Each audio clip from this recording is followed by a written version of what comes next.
That's been amply emphasized and spoken about. But what is the truth? What is my truth? What is your truth?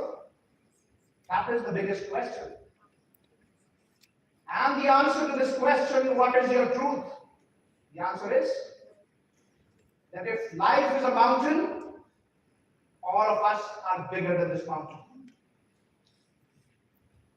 The mountain may be Mount Everest, but we belong to a species who has never failed in the history of human civilization. So life may be a mountain, but we are better. We have it in us to scale the biggest of the mountains and come out of the deepest of the oceans. That is the truth. So the starting point of the evolution that we are talking about, the transformation to harmonize life, is to realize your inherent potential. To realize that there are no problems. Life will never give you problems. Life gives you situations. And it is up to us whether we want to create problems out of those situations or we try to analyze those situations, those circumstances, and come out with a solution that takes us to the top of the mountain. So the truth is the starting point. The Sat is the starting point. And Chit, the awareness, is the process that is required by all of us. Consciousness, the awareness that yes, we have the potential. Ultimately, this entire concept is based on the Vedantic philosophy.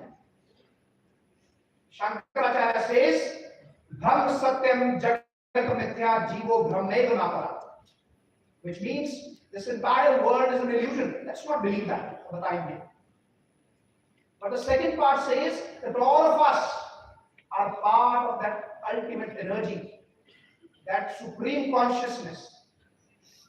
We're all destined towards that. We're all evolving towards that, going towards that. So that is the process, the consciousness. And finally, the end product is the bliss. That is the destination. But let me tell you, bliss is not just in the destination. Bliss lies in the journey, in what we do every day repeatedly. That is the bliss.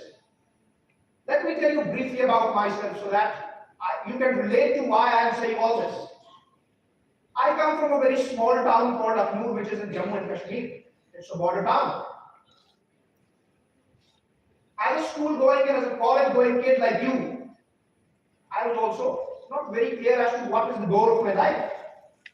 But there was only one thing that was absolutely clear. The purpose was to serve my country and the countrymen in whatever way possible. That was the purpose. That was absolutely clear. There was no doubt in that, as Ma'am was telling. Clarity was always there, but I want to serve my country. But how? I'm not sure.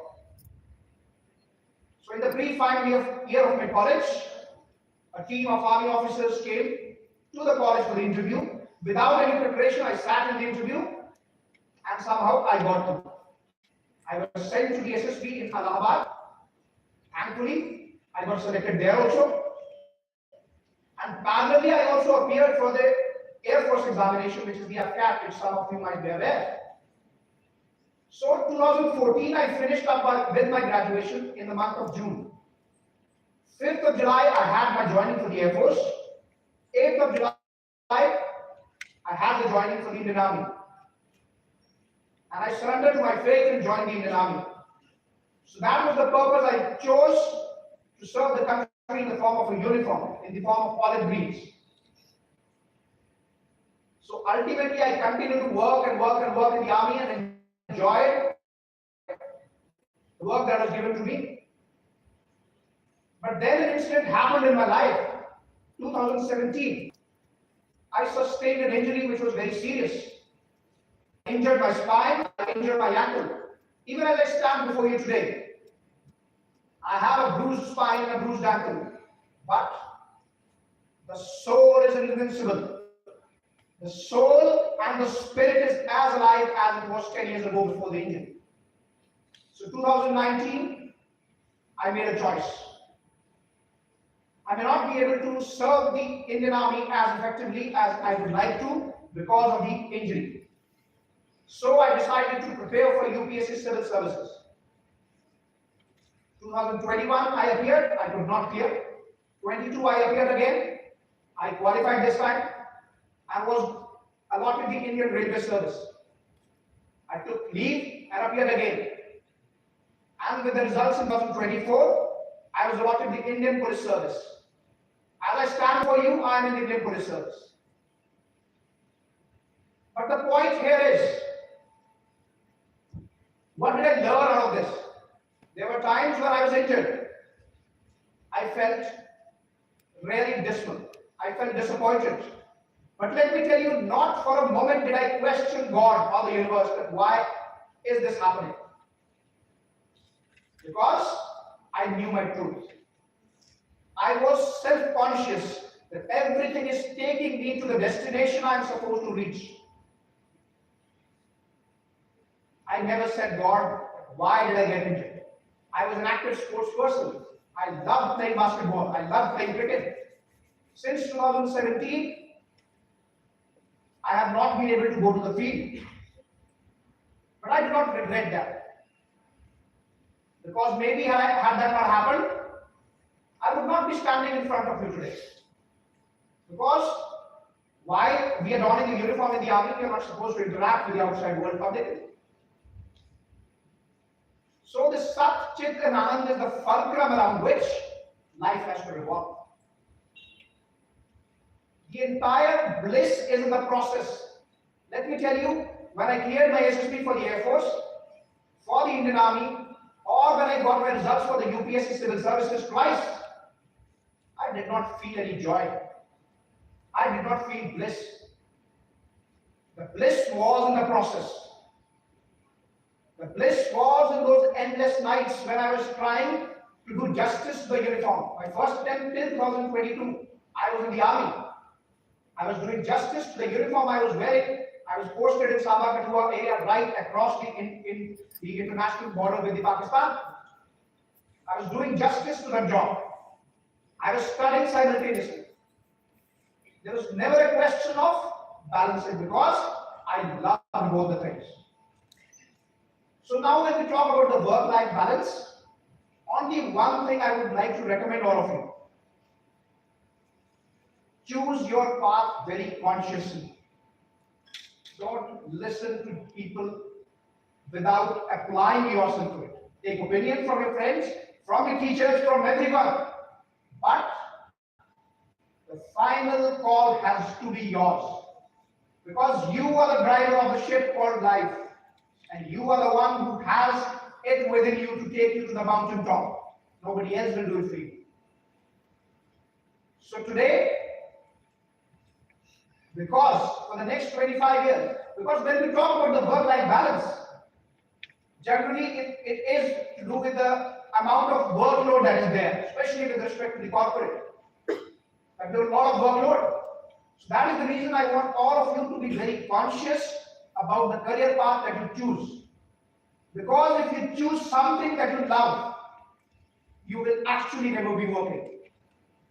If you ask me, I love being on the stage and interacting and motivating people. I can do it for 24 hours a day without stopping. I will never consider this as work. So, today make a conscious call to choose and you will never be complaining. And there is another aspect to it. In the traditional sense, if we understand or we try to understand the work-life balance, that too much of work is harmful. In the long run, yes. But there will always be times. Because if you dream of scaling the mountaintops, if you dream of scaling the Mount Everest, that is not going to be possible unless you have sleepless nights, unless you are sweating it out. In the army, we say, the more we sweat in peace, the less we bleed in war. So don't shy away from working extra mile just in the name of this work-life balance. Yes, in the long run, we need to have a delicate balance of everything. That I will talk about subsequently. But never ever shy away from working hard. Don't let anybody tell you that hard work is going to be a disturbance in your work-life balance. There's nothing called work-life balance. You need to learn the art of living life effectively. Because there are limitations to the time, I cannot go on and list it. But very quickly, I would want you to realize this thing that there are 5 connections that we need to have on a daily basis. If you have these 5 connections, wherever you go, whatever the profession that you choose, you will never ever be found wanting in terms of this traditional work-life balance.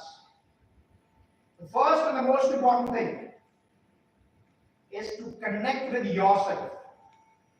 Introspection.